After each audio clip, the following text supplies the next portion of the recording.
ഞാൻ ഇവിടെ പറയാൻ പോകുന്നത് ഒരു കൊച്ചു കഥയാണ്. ഒരു ചതിയനായൊരു കരടി കഥ. നിങ്ങൾക്ക് ആ കഥയുടെ പേരെന്താന്ന് അറിയണ്ടേ? മാന്ത്രിക കണ്ണാടി.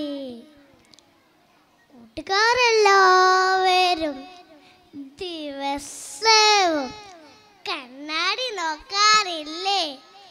കണ്ണാടി നോക്കിയല്ലേ എല്ലാവരും അണിഞ്ഞൊരുങ്ങുന്നത്.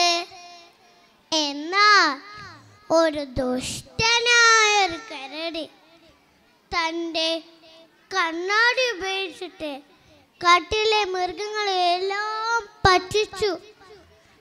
നിങ്ങൾക്ക് ആ കഥ കേൾക്കാൻ തിടുക്കമായല്ലേ? എനിക്കറിയാം.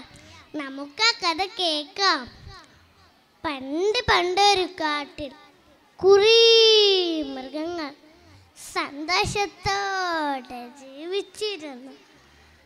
ശക്തനായൊരു സിംഹമായിരുന്നു അവരുടെ രാജാവ്. സിംഹരാജാവിനെ എല്ലാവർക്കും നല്ല ബഹുമാനവും സ്നേഹവുമായിരുന്നു. സന്തോഷത്തോടെ ജീവിച്ചിരുന്ന അവർക്കിടയിലേക്ക് ചതിയനായൊരു കരടി വന്നെത്തി. കരടിയാണെങ്കിലോ ഒരു കൂസലുമില്ലാതെ സിംഹരാജാവിൻ്റെ ഗുഹയിലേക്ക് കയറി. നിനക്ക് ഈ ധൈര്യം എവിടുന്ന് കിട്ടി? ഞങ്ങളുടെ രാജാവിൻ്റെ ഗുഹയിലേക്ക് കയറാൻ മഹാരാജൻ തീറ്റ തേടിപ്പോയത് നിന്റെ ഭാഗ്യം. അല്ലെങ്കിൽ നിന്റെ കഥ ഇപ്പോൾ കഴിഞ്ഞേനെ. ബഹളം കേട്ട് കരടി പുറത്തു വന്നു. ഇത് നിങ്ങളുടെ രാജാവിൻ്റെ ഗുഹയാണെന്നോ നിങ്ങളുടെ രാജാവ് തീറ്റ തേടിപ്പോയതാണെന്നോ അറിഞ്ഞുകൊണ്ട് തന്നെയാണ് ഞാൻ ഈ ഗുഹയിൽ കയറിയത്.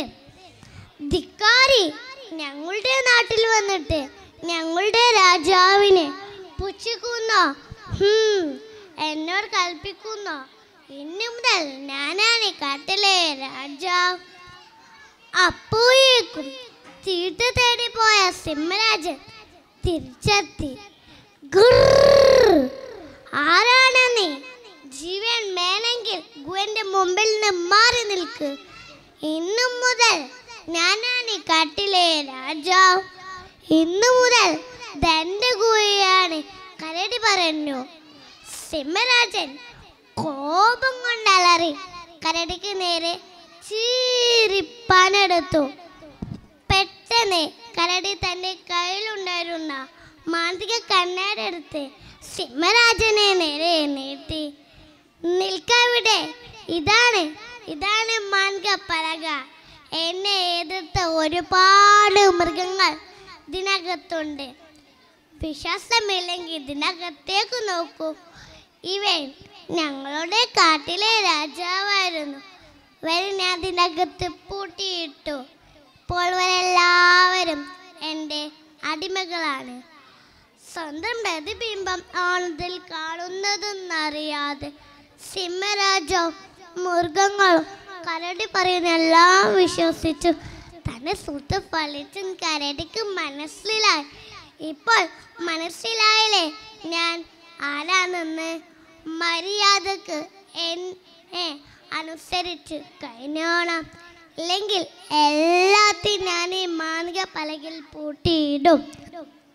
അടുത്ത ദിവസം രാവിലെ തന്നെ രാജാവ് പുതിയൊരു കൽപ്പന കൊണ്ടുവന്നു.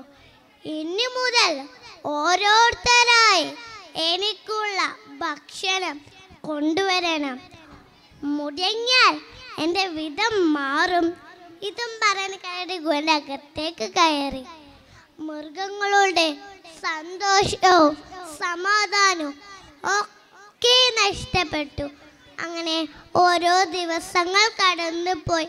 കരടി രാജാവായി സുഖിച്ചു ജീവിച്ചു. കുട്ടിക്കുരങ്ങൻ കരടിക്കുള്ള ഭക്ഷണവുമായി ഗുഹയിലെത്തി. അപ്പോൾ കരടി കാട് ചുറ്റി കാണാനായി പോരുന്നു.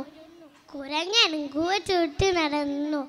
കണ്ടു കരടിയുടെ പേടയോടെ മാന്ത്രിക കണ്ണാടി പുറത്തെടുത്തു.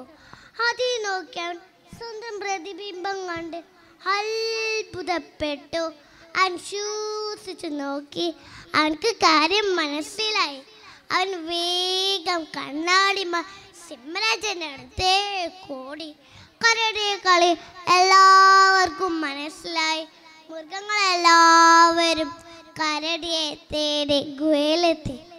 കരടിയെ കണ്ട് സിംഹം അലറി, എടാ ചതിയാ, നീ ഞങ്ങളുടെ പറ്റിച്ചു അല്ലേ? നിന്റെ ഒരു മാന്ത്രിക പലക. തന്നെ സുത്തം പൊള്ളും കരടിക്ക് മനസ്സിലായി. കരടി ഓടാൻ ശ്രമിച്ചപ്പോൾ സിംഹരാജൻ കരടിയെ മേലെ ചാടി വീണു. അങ്ങനെ ദുഷ്ടനായ കരടിയെ കഥ കഴിഞ്ഞു. കരടിയുടെ കള്ളത്തനം കണ്ടുപിടിച്ച് കുരങ്ങനെ എല്ലാവരും അഭിനന്ദിച്ചു. ഗുണപാഠം. നന്ദി. Thank you.